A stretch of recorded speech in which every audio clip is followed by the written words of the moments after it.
A sororidade, mal entendida, xoga en favor do patriarcado. Nunha sociedade individualista, as mulleres non estamos exentas de estar mirando por min, por min, por min.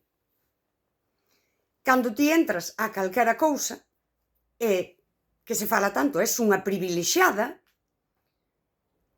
podes defender dunha maneira mesmo inconsciente ou semiconsciente o sistema patriarcal porque estás defendendo os teus privilexios.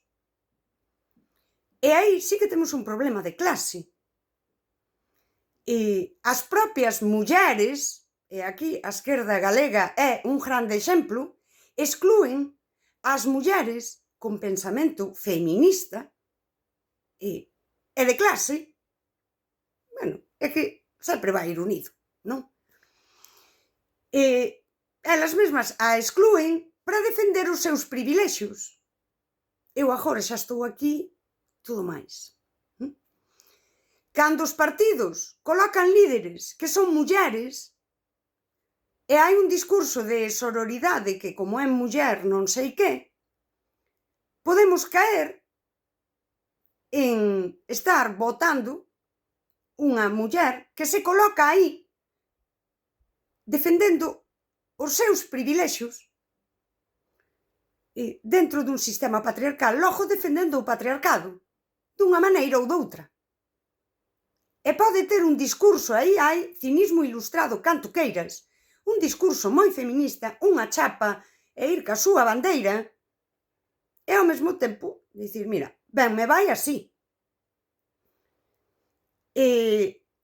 Cando o BNG abre expedientes internos a mulleres feministas que defenden o suxeito político muller, está facendo isto, que é excluir o pensamento feminista e anular, atacar, sancionar as mulleres con voz propia.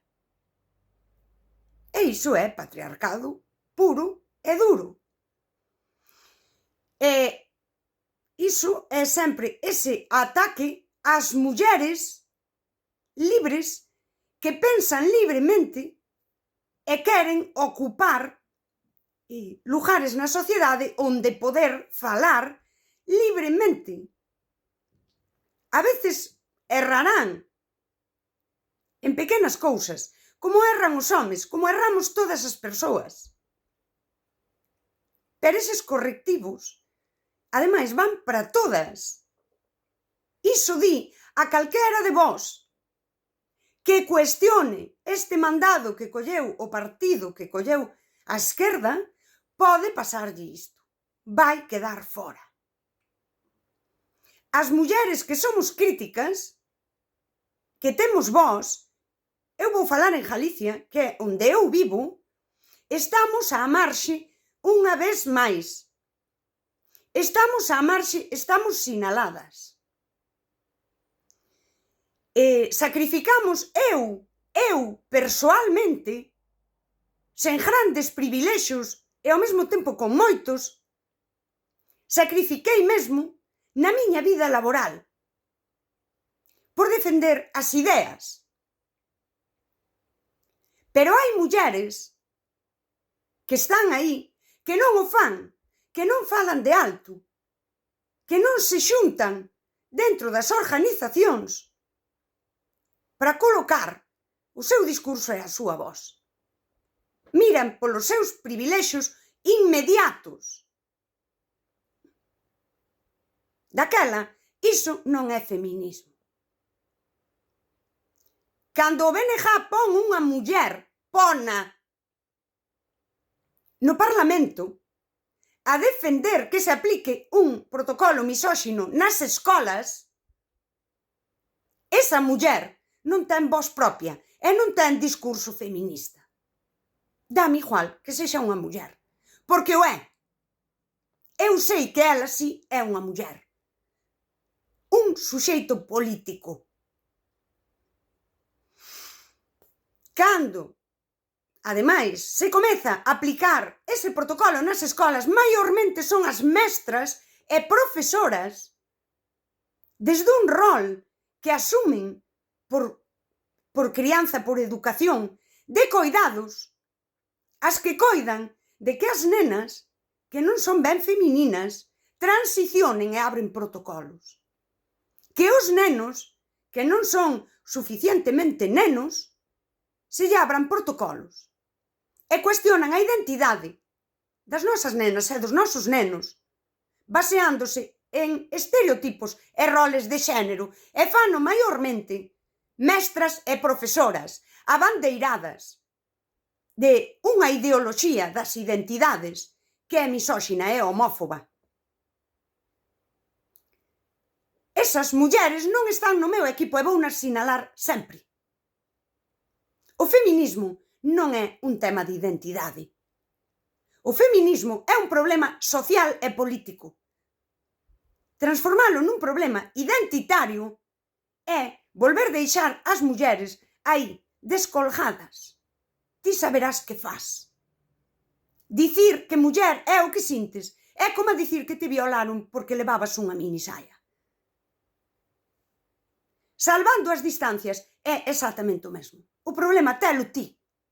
Ti. Por como te sintes, por como te vistes, por como te comportas, por como que... E isto é o que pasou. E diredes vós, por que esta tipa ven hoxe con este discurso? Porque me está empezando a seguir moita xente. E eu quero dicirvos que se vos interesa moito o que falo sobre o amor, sobre o non sei que, e o patriarcado, por exemplo, nos vínculos. Detrás dese discurso hai un convencimento feminista que non pasa por poñer unha chapa ni sair cunha bandeira. Pasa por ser coherente todos os días da miña vida. E vivir sabendo que son unha muller porque nacín unha nena. E iso non nega que existen as disforias de xénero e todo máis, que sería outro tema que se cruza co feminismo. Pero é outro tema. De feito, non é negalo, é sinalar que hoxe moitas mozas e mozos adolescentes teñen disforia de xénero. E isto provócao ser criadas, educadas, adoutrinadas desde as escolas en puro sexismo, que di que a ti che asignaron un sexo, mas se te comportas e te vistes ou sintes como as do outro sexo, a ti asignaron cho mal. E isto deféndese hoxe e defendeuse en congresos, en parlamentos,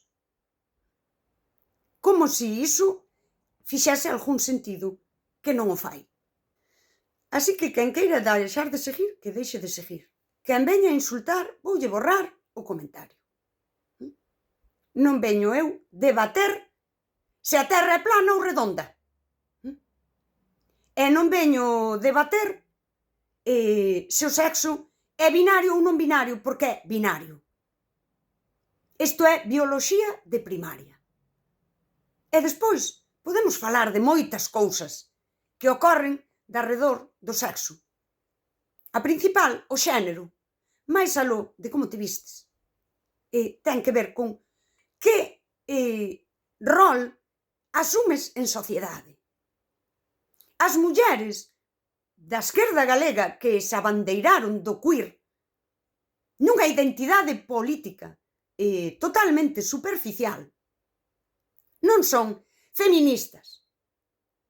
Non comprenden o feminismo, non comprenden o xénero. Transforman o xénero en identidade.